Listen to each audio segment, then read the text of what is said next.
वर्तमान की दुनिया के दोस्तों नमस्कार, मैं अखिलेश कुमार। आज हम बात करेंगे यूपीएससी सीएससी 2025 सामान्य अध्ययन चतुर्थ प्रश्न पत्र के प्रश्न संख्या 6A की। यह प्रश्न है, ऐसा कहा जाता है कि नैतिक कार्य संस्कृति के लिए प्रत्येक संगठन में आचार संहिता होनी चाहिए। मूल्य आधारित और अनुपालन आधारित कार्य संस्कृति सुनिश्चित करने के लिए आप अपने कार्यस्थल में कौन से उपयुक्त उपाय अपनाएंगे। प्रशासनिक संदर्भ में हम इस प्रश्न को देखें तो यह स्पष्ट है कि हमारे यहाँ प्रशासनिक क्षेत्र में आचरण संहिता है, आचार संहिता नहीं है, अर्थात कोड ऑफ कंडक्ट है, कोड ऑफ एथिक्स नहीं है। यह प्रश्न कोड ऑफ एथिक्स से संबंधित है, अर्थात आचार संहिता से संबंधित है। कार्य संस्कृति का अर्थ है कि किसी भी संगठन के संचालन के लिए जो गतिविधियां जिम्मेदार होती हैं वह उसकी कार्य संस्कृति कहलाती है। नैतिक कार्य संस्कृति उसका नैतिक मूल्यांकन करती है, यानी कि कार्य संस्कृति की जो नैतिकता है वह उसके नैतिक कार्य संस्कृति से संबंधित है। और कोई भी संस्थान, चाहे वह सरकारी संस्थान हो या निजी संस्थान हो, उसकी अपनी एक कार्य संस्कृति होती है।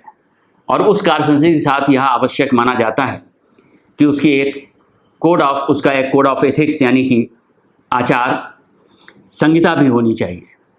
जैसा कि हमने अभी बात की कि प्रशासनिक सेवा क्षेत्र में आचरण संहिता होती है, यानी कोड ऑफ कंडक्ट होता है, आचार संहिता नहीं होती, यानी कोई नैतिक संहिता यानी कोड ऑफ एथिक्स नहीं होती है।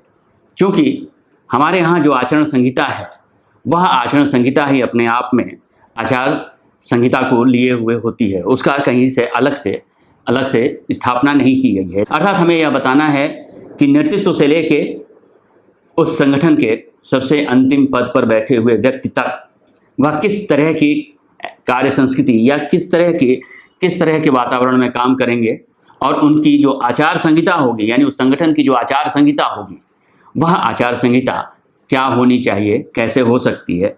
अर्थात इसमें विभिन्न पक्ष जो हैं वह आचार संहिता के हमें सुझाने हैं।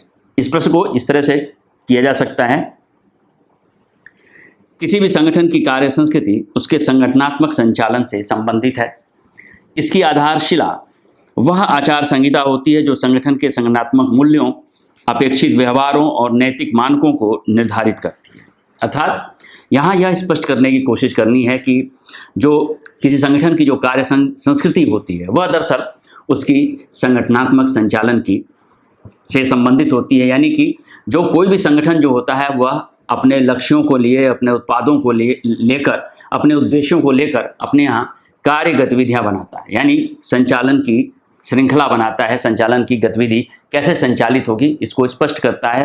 और साथ ही साथ यह भी होता है कि वह उस कार्य को करने के लिए, उस कार्य संस्कृति को बनाए रखने के लिए किस तरह की नैतिकता होनी चाहिए। यह नैतिकता उसकी आचार संहिता से आती है।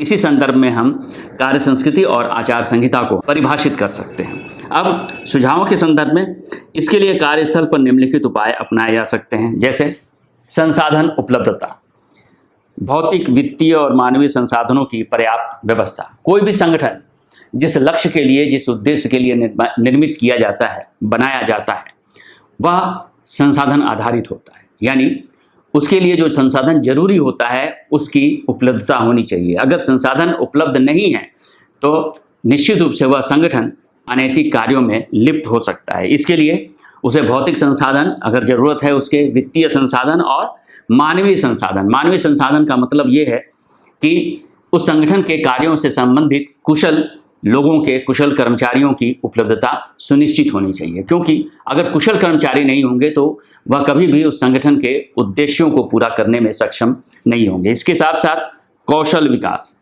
यानी कर्मचारियों की कार्य कुशलता और विश्वास बढ़ाने हेतु प्रशिक्षण, आधुनिक तकनीक और बुनियादी ढांचे का उपयोग।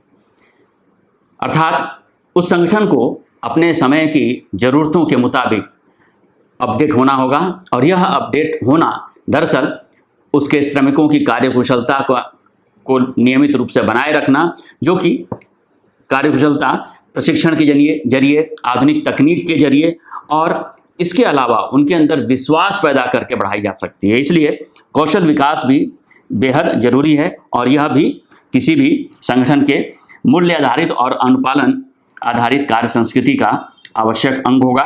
इसके साथ साथ समर्पण का विकास, अर्थात संगठन के लक्ष्यों के प्रति प्रतिबद्धता और सम्मान की भावना का निर्माण। नेतृत्व से लेकर कर्मचारियों तक अगर संगठन के जो लक्ष्य हैं उनके प्रति समर्पण नहीं है, उसके प्रति सम्मान नहीं है, तो निश्चित रूप से वह संगठन अपनी बेहतर कार्य संस्कृति के लिए जाना नहीं जा सकता और न ही अपने उद्देश्यों को पूरा कर सकता है।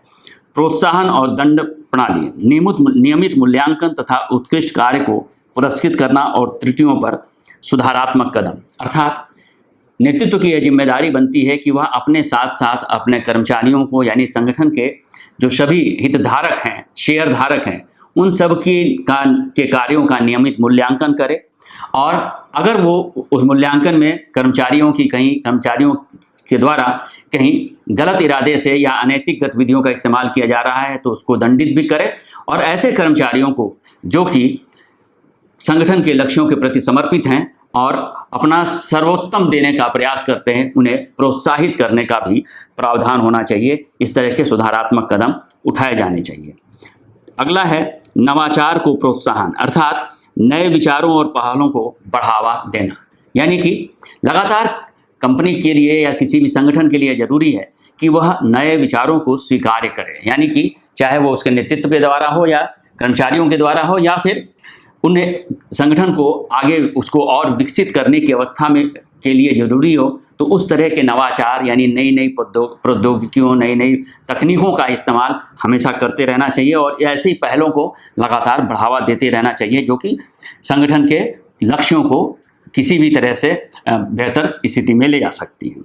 लोकतांत्रिक कार्यशैली, अर्थात सामूहिक कार्य पद्धति से सहभागिता और जवाबदेही बढ़ाना।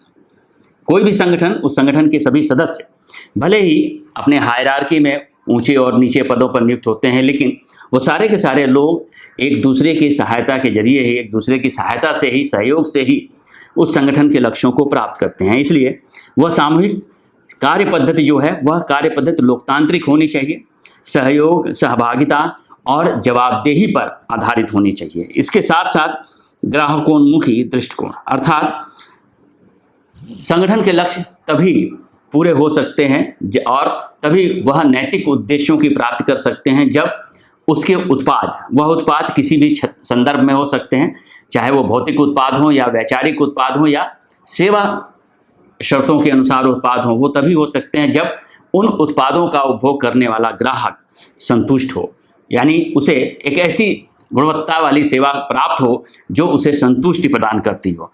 इस तरह की गतिविधियों से ही दरअसल उस नैतिक कार्य संस्कृति का निर्माण किया जा सकता है जो कि मूल्य आधारित होगी और अनुपालन आधारित होगी।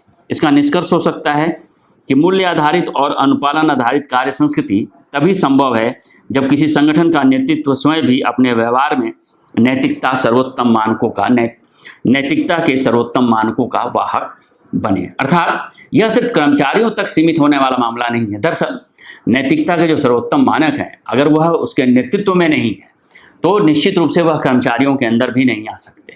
अर्थात नेतृत्व को नैतिक रूप से हमेशा सर्वोत्तम स्थिति में रहना होगा और अगर नेतृत्व जो है वह सर्वोत्तम नैतिकता का पालन करता है, यानी वह सत्यनिष्ठा, पारदर्शिता, संगठन के कार्यों में सत्यनिष्ठा, पारदर्शिता और जवाबदेही तथा जिम्मेदारी जैसे मूल्यों को स्थापित करने की कोशिश करता है, अपने जीवन में भी उन मूल्यों को स्थापित करता है और ग्राहकों की संतुष्टि को सर्वोच्च लक्ष्य रखता है, तो निश्चित रूप से उसके कर्मचारी भी, उनके मातहत काम करने वाले लोग भी इस बात के लिए प्रेरित होते हैं। अगर वर्तमान की यह पहल आपको पसंद आई हो तो हमारे वीडियो को लाइक करें और चैनल को सब्सक्राइब करें। शुक्रिया।